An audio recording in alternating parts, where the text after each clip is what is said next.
പക്ഷെ ഈ പ്രാർത്ഥന അതിശക്തമാണ്. എനിക്ക് ഒരുപാട് അനുഭവങ്ങളുണ്ട്. പ്രാർത്ഥന വളരെ സിമ്പിളാണ്. തൃത്വസ്തുതി, പിതാവിനും പുത്രനും പരിശുദ്ധാത്മാവിനും സ്തുതി.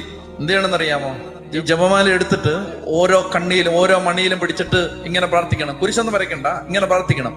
പിതാവിനും പുത്രനും പരിശുദ്ധാത്മാവിനും സ്തുതി, ആദിയിലെ പോലെ ഇപ്പോഴും എപ്പോഴും എന്നേക്കും ആമേൻ. അങ്ങനെ 10 അങ്ങോട്ട് ചൊല്ലുക.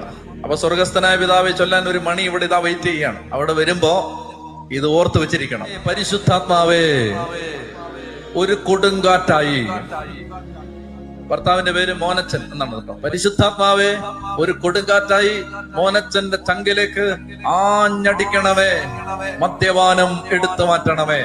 പിതാവിനും പുത്രനും പരിശുദ്ധാത്മാവിന് സ്തുതി, ആദിയിലെ പോലെ എപ്പോഴും എപ്പോഴും എന്നേക്കും ആമേൻ. കഴിഞ്ഞാൽ 10 അങ്ങനെ 10 അങ്ങോട്ട് കഴിഞ്ഞാൽ ഇതാ സ്വർഗസ്ഥനായ പിതാവെ ചൊല്ലുന്ന സ്ഥലത്ത് എന്ത് പ്രാർത്ഥിക്കണം? പരിശുദ്ധ